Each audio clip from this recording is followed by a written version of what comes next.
ซื้อสาวตายอายุจักปีอายุ25 ปี อยู่ในวัยกำลังสร้างเนาะ แม่น อายุ25 ปีที่ผ่านมาเคยมีครอบครัวบ่เดี๋ยวยังบ่เคยมีจักเทื่อเนาะ เคยลงผู้บ่าวอยู่บ่ เคยมีอยู่ เคยมีอยู่ปัจจุบันนี้เด้ ปัจจุบันนี้ยังบ่มี ยังบ่มีโอ้ถือว่าโสดสนิทเนาะว่าอืม จังไดมื้อนี้ก็เลยอยาก โอ้ยสาวเมย เปิดใจบ่เปิดใจหาคนลมลือหาคนมาสร้างครอบครัวไปนำกัน หาคนลมเลยหาคนที่อยากสายอยากสาวไปน้ำเฮา โอ้ง่ายๆคือแบบมาเปิดใจแล้วนี่แบบพร้อมสารโสดเลยถ้าเจอมันบ่อืม โดยมักผู้ชายแบบใดสัก ผู้ชายที่แบบว่า สามารถที่แบบว่าเบิ่งแย่งเขาได้ โดย คนที่จริงใจกับเฮาคนที่อยากสายอยากสาวไปน้ำเฮาเนี่ยคนแม่คนที่ว่าอยากมาลงที่เฮาไปแล้วก็ไปคนที่แบบมันยังกับเฮามันยังกับเฮานะ อืม ซัพพอร์ตเฮาได้ทางด้านความคิดทางด้านการเงินแบบนี้นะ โดยเดี๋ยวให้ได้คำแบบว่าปรึกษาหรือว่าชี้นำเนาะแบบชี้ก็โอเคเนาะ เรื่องอายุเพิ่นได้สักอัน มันก็บ่สำคัญ อายุของฝ่ายชายนะจะจำกัดบ่ว่าต้องอายุอายุเท่าใดแบบนี้นะ โดย เพราะว่าล่มกะมันความหักมันบ่จำเป็นต้องแบบว่าจำกัดอายุขอแต่ว่าจริงใจต่อกัน ว่าไงมันบ่เกี่ยวกับตัวเลขเนาะความหักพอจะจริงใจน้องเรา มันเกี่ยวอยู่ที่นิสัยและจิตใจอย่างเดียวเนาะ และการกระทำนั่นแหละ จังกว่าจะอยู่วันใดเห็นไปเห็นข่อยอยู่ในกล้อง อายุบ่สำคัญเห็นบ่ขอแค่เขามาแล้วดูได้ได้เนาะเอารวมกันเขามาเข้าใจกัน เ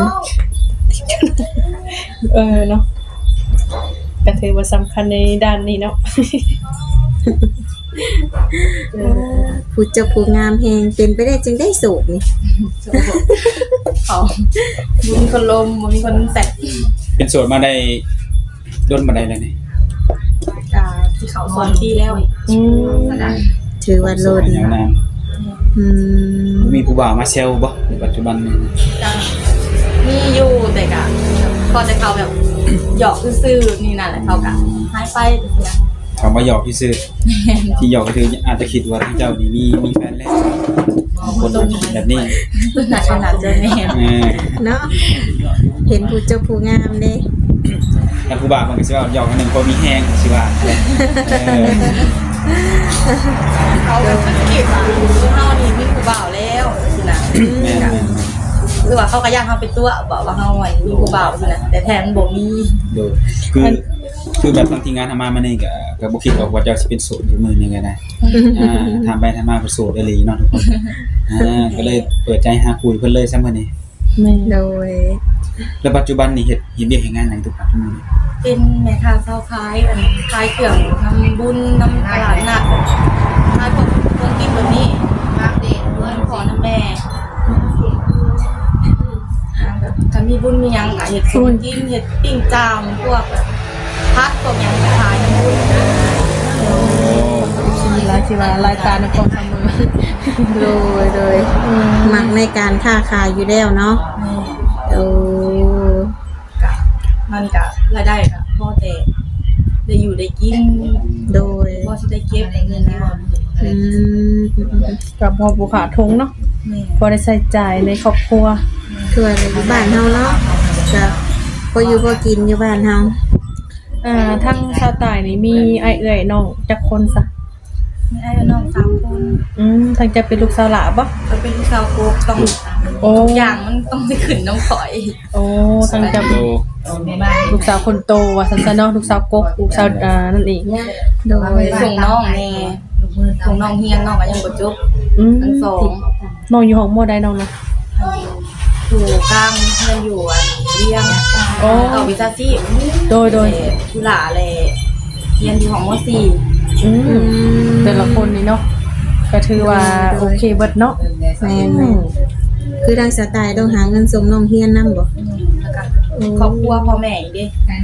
พ่อแม่ก็บ่สบายแบบนี้ภาระมันก็เลยแบบนักหน่วงอยู่เติม โดยถือว่าเป็นเสาหลักของครอบครัวเลยเนาะอืมพอดีแหละเปิดใจให้นมๆเขามาอืม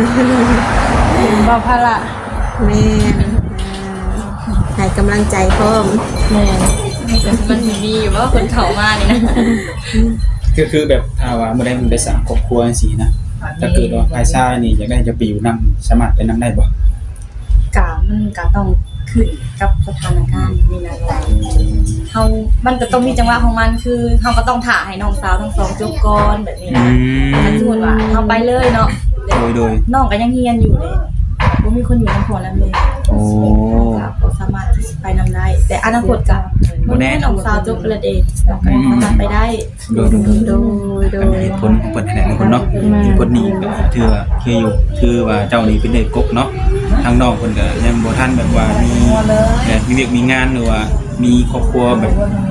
มันคงเนาะว่าซั่นซะเนาะเพิ่นก็ยังบ่ทันมีครอบครัวนั่นแหละมื้อหน้าคือมันมา จังได๋อนาคตข้างหน้าแหละเนาะก็บ่แน่ถ้าว่ามีผู้ดูแลพ่อกับแม่เฮาเนาะ พอห้างพอหมายนี่เพิ่นมีสิทธิ์ลมเจ้าอยู่ปะ ลงได้คันเพิ่นบ่มีปัญหากับเมียเก่าเพิ่นก็ยังนะเพราะว่าเพิ่นเฮ็ดยังแล้วค่ะ โดย สามารถลงได้ เผื่อบ่มีปัญหาเนาะลูก1ลูก2ได้ซะ ได้เพราะว่าเพิ่นหักเฮาจริงใจกับเฮาอะนะเพิ่นหักเฮาได้เฮาก็หักครอบครัวเพิ่นได้เหมือนกัน โดยถือว่าบ่มีปัญหาเนาะเสียงรถ ทางสาวใต้นี่บ่มักผู้ชายแบบใดส่วนตัว บ่มักผู้ชายที่แบบว่าคิดตัวบ่มักผู้ชายที่บ่มีความเป็นผู้นำ โดย เฮาก็จะได้คนที่จิตใจดีหับในครอบครัวเฮาได้คือเฮาเองก็ฐานะก็บ่ถึงขั้นว่ายากจนแล้วก็บ่ถึงขั้นว่ามีพอแต่ได้อยู่ได้กิน โดย เฮาก็ยังถึงรังเกียจเฮาเนาะเพราะว่าเฮาบ่ได้มีเด้ โดย กับภาระเฮาก็หลาย อยากจะได้คนที่ใจดีกับเฮาใจดีกับครอบครัวเฮา โดย คือว่าเนาะทุกคนทางนุ่มโสดนั่นแหละสิเป็นทางใดก็ได้เนาะเขาเห็นคลิปเนี่ยก็คิดว่าจังใดอยากลมเนาะแล้วก็จะกับสาวตายสาวโสดคนนี้นั่นแหละเพิ่นก็มีภาระในครอบครัวอยู่ถ้าเกิดว่าบ่รังเกียจเนาะหรือว่าบ่ตินั่นแหละก็ลองเข้ามาศึกษากันเบิ่งได้ทุกคนเลยถ้าเกิดเพิ่นอกสนใจทางติดต่อเจ้ามีหยังได้ให้เพิ่นนี่นะ ไลน์ครับ มี LINE มี WhatsApp เนาะอันนี้คือแบบเอาแจกให้ได้เลยแม่นบ่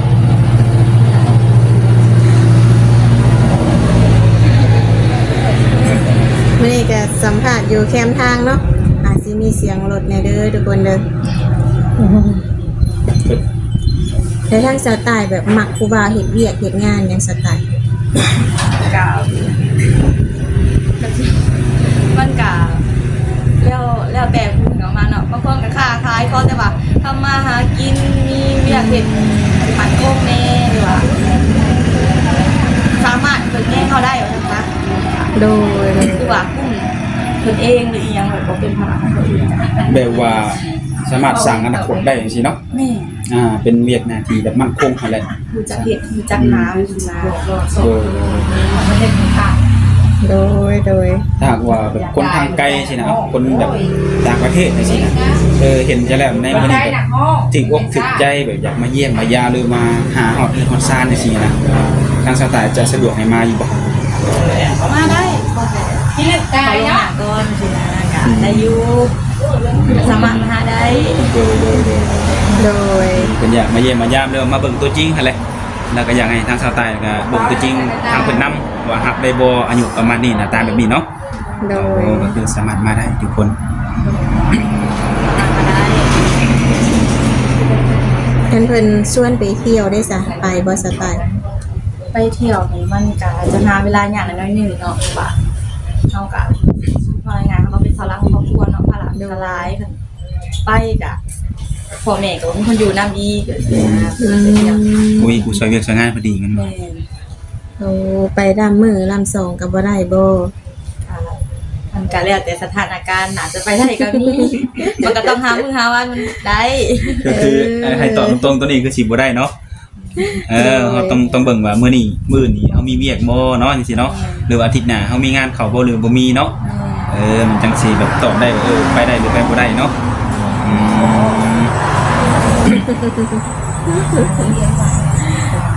ทุกคนเลยวันนี้ก็ถือว่าคุณเจ้าคุณงามแฮงผู้บ่าวรุ่นแบบ50-60แบบนี้ก็ได้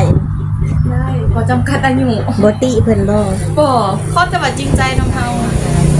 60นี่เพิ่นเฒ่าเลยสไตล์เลย คือเห็นว่าคนเริ่ม60 ปี กะแบบข่อยกะเคยล่มตอนแรกกะล่มแบบล่มผู้บ่าวที่ผ่านมากะบ่ได้เคยล่มคนที่ว่าอายุน้อยกว่าตัวเองจักเทื่อกะละ30 40 50ก็มี โอ้มักผู้บ่าวรุ่นใหญ่อยู่แล้ว เพราะว่าหนึ่งมาเขาเจ้าก็แบบว่าผู้ใหญ่กว่าเฮาเนาะเขาก็เป็นผู้นำเขาก็ให้ทางด้านความคิดเฮาได้ ตามสเปคเฮาเนี่ยเนาะคือเฮาอยากได้ผู้นำอยากได้ผู้อยากมีแบบจังได๋ผู้ใหญ่กว่าเฮาหั่นแหละแบบเฮาอาศัยมันปรึกษาเพิ่นได้เนาะเพิ่นก็แบบผ่านประสบการณ์หลายกว่าเฮาหั่นแหละ ประสบการณ์หลายกว่าเฮาแล้ว โดย เวลามันคือมันสำคัญเลยทุกคนเนาะเอาเสมอเจอผู้เจ้าผู้ อยากไปเฮ็ดเวียกเฮ็ดงานทางใดอยู่ กะช่วงนี้มันก็คือก็หัวแต่ภาระมันก็ถิ่มไปบ่ได้ก็ได้อาศัยงานแต่นำบ้านเฮาที่ประวัติต้องได้อยู่ในครอบครัวก่อน คือต้องไปหาเงินแน่คำมากก็ต้องดูแลพ่อกับแม่แน่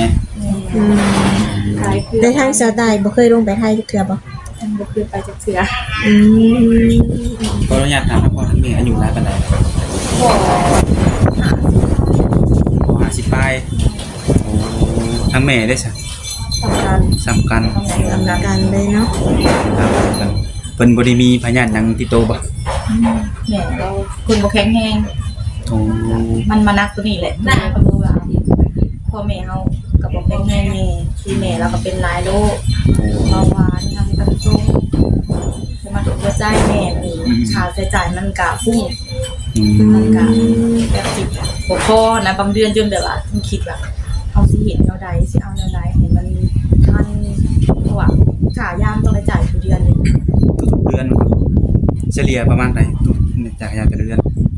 ค่ายาเฉพาะค่ายาแม่ตกอยู่เดือนหนึง4 ล้านปลาย 4 ล้านปลาย 4 ล้านปลาย4 ห ล้า ลาน ย กีบ เติบเลยเนาะ หมายถึงว่าหลายได้อยู่ล่างเนาะ แม่ 4 ล้าน คือหาเงินเฮาก็เฮาไปขายเกิดน้ำพุ่งน้ำหยังมันก็พอได้อยู่แต่มันก็เอามาถมส่วนนี้อีกบัดนี้ค่ากินบัดนี้น้องผู้เฮียนอีกเด้บัดนี้ค่าเทอมค่ากินแต่ละอาทิตย์เพราะว่า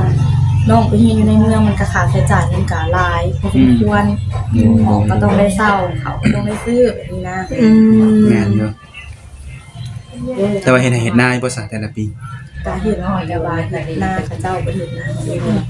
ดินเพิ่นว่างแล้วเพิ่นว่ามีคนอยากเฮ็ดหน้าบ่จะเป็นนางเฮ็ดเพราะว่าคันเฮาบ่เฮ็ดเฮาก็แฮงไปซื้อเขาวก็แฮงเบิดกว่าหันอีก ภาระให้เพิ่มขึ้นเนาะว่าไงครับอย่างน้อยก็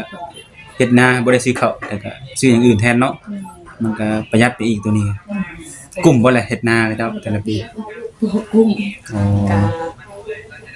อาศัยแบบว่าต้องเกือบพี่น้องเขาเนาะมาเขาเจ้ายืมมาเขาเจ้าก็ฮู้ว่าเฮาภาระเฮามันหลายนะ โดย เพิ่นก็เพิ่นมาหาเพิ่นเอาข้าวเอาน้ำมาให้ก็พอได้จุนเจือกันไป โดย โดยเฮ็ดนาเพิ่นจะเป็นคนทายเฮ็ดนะถ้าทายให้หน้าแบบนี้ พ่อกับเขาน้องอยู่บ้านนี่แหละเขาเห็นเขาได้ขอบ่มีลูกชายมีแต่ลูกสาวเพิ่น สามสาวอืม 3 สาวบาดเด้อ จังไดก็หาลูกเคยมาให้เพิ่นไว้เพิ่นสิ ต้องการอยู่ งานหนักเพิ่นสิได้เบาลงหั่นนะมีลูกเคยเข้ามาซอยเนาะอย่างน้อยก็ได้ ว่าขอเขาแฮงแล้ว โดยโอ้ลูกสาวเบ่ทั้ง3เลยทุกคน โดย บาดเด้อคือทางสาวใต้เรียนจบฮอดไสกัน ฮ ฮอดจบม .7 แล้วก็ออกมาหาเงินโดยเขาได้ไปต่อเพราะว่าการเข้าไปต่อน่ะมีคนส่งน้องต่อ เป็นเรื่อยต้องเสียสละเนาะเสียสละให้น้องเฮียน คือเฮ็ดเวียกเฮ็ดงานเดี๋ยวนี้ประจำนี่ก็พอจะมีเวลาลมโทรศัพท์อยู่บ่บ่มีอยู่เนาะ เขาขายทำงานเนาะจ้ะบางมื้อเขาก็บ่ได้ไปบางมื้อเขาก็ได้ไปแบบนี้นะแล้วเขาก็มีเวลาเสร็จเวลาลงก็มีอยู่ มีอยู่เนาะโอ้ยันว่าเฮ็ดเวียกเฮ็ดงานหลายเวลาลมโทรศัพท์จะบ่มีสินะ มีอยู่ มีอยู่เนาะ เอา แม่ ก็ น ต้องได้แบ่งเวลาให้ตัวเองในส่วนหนึง ไม่ดอกคันเปิดใจบ่มีเวลานี่เดี๋ยวสิบ่ได้คุยกับเขาได้นะเปิดใจบ่มีเวลาคุยเนาะ แม่ สะดวกคุยอยู่เนาะแบ่งเวลาเอาทุกคน เขา เลย ก็มีเวลาของเขาเองคือกันแบบคือทำมาเขาก็ต้องแบบพาแรงพาง่ายแล้วสินะเขาก็จะเป็นมาลีโทรศัพท์ โดยจึงโอจึงร่วมกันเนาะกันคนที่เข้ามาก็ต้องเข้าใจเนาะ ต้องใจเขานะเขา เข้าใจ มีเวลาของเขาคือกันอย่างนี้นะที่ยังแม่นกับมีอยู่แบบคือส่วน9 โมง 10 โมงเดี๋ยว12เพลอยู่เห็ดกินได้บัดนี้ โดย คือ